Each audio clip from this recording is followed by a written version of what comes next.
Apakah Anda menderita penyakit gondongan atau bahasa lainnya adalah mumps atau parotitis? Mumps, parotitis atau gondongan adalah suatu penyakit menular di mana seseorang terinfeksi oleh virus yang disebut paraminsovirus yang menyerang kelenjar ludah kita. Kelenjar parotitis di antara telinga dan rahang sehingga menyebabkan pembengkakan pada leher bagian atas atau pipi bagian bawah. Penyakit gondongan berbeda dengan penyakit gondok. Kalau penyakit gondok adalah penyakit yang timbul sebagai akibat pembengkakan pertumbuhan kelenjar gondok yang tidak normal. Benjolan yang timbul sebagai akibat dari pembengkakan kelenjar gondok ini biasanya terletak pada leher sebelah depan, ya, pada sebelah depan, pada tenggorokan. Kebanyakan penyakit gondok ini disebabkan oleh kekurangan iodium di dalam makanan, ya. Jadi itulah perbedaannya. Kalau gondok karena kekurangan iodium, tinggal mengkonsumsi makanan-makanan beriodium tinggi, maka gondoknya akan mulai kelenjarnya mengecil, ya, di bagian depan. Yang sekarang kita mau bahas itu adalah gondongan. Penyakit gondongan sangat jarang ditemukan pada anak-anak, ya, yang berumur kurang dari 2 tahun. Hal tersebut karena umumnya mereka masih memiliki atau dilindungi oleh antibodi yang baik. Seseorang yang pernah menderita penyakit gondongan, maka dia akan memiliki kekebalan seumur hidupnya. Jadi biasanya hanya sekali dia terkena ataupun terserang virus tersebut sehingga dia membengkak, ya. Adapun tanda dan gejala yang timbul untuk penyakit gondongan ini setelah terinfeksi dan berkembang pada masa tunas dapat digambarkan sebagai berikut. Biasanya, yang pertama, pada tahap awal si penderita gondongan mengalami gejala demam, ya. Suhu badannya mulai meningkat antara 38 sampai 40 derajat. Kemudian dia mulai sakit kepala, nyeri otot, kehilangan nafsu makan, nyeri di rahang bagian belakang saat mengunyah, dan ada kalanya disertai dengan kaku di rahangnya, ya, sulit membuka mulut. Itu biasanya gejala-gejala awalnya.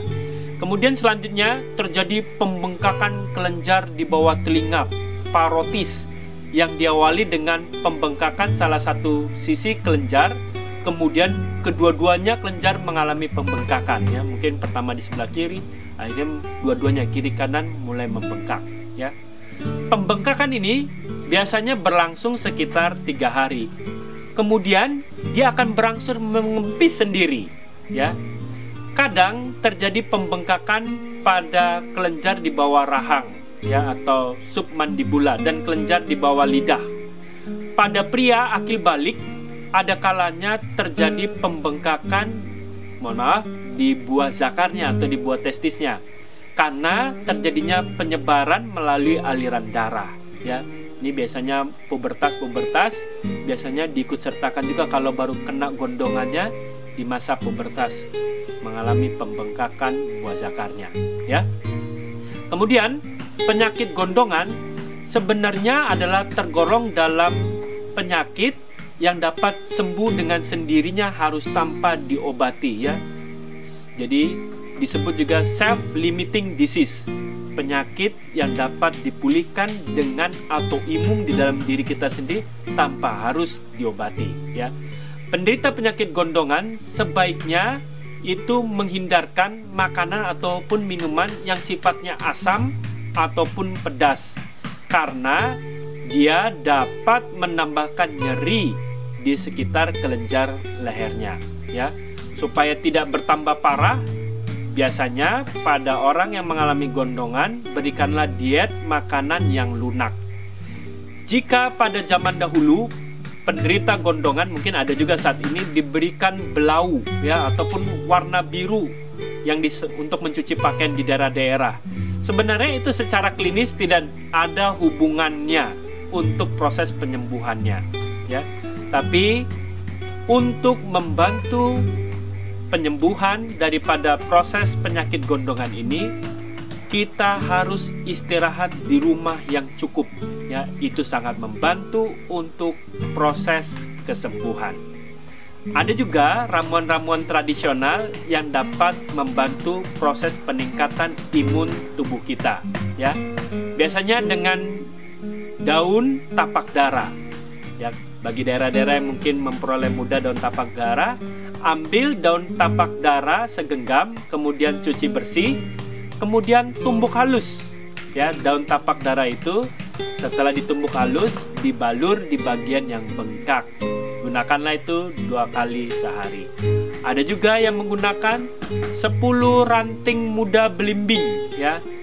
Apabila punya pohon belimbing, ambil 10 daun ranting mudanya, ya. Kemudian ambil 4 siung bawang merah ataupun bawang putih, tumbuk sampai halus.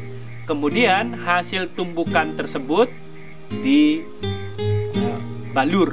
di bagian yang bengkak, ya. Dengan begitu proses pengempisannya dapat berjalan dengan lebih cepat.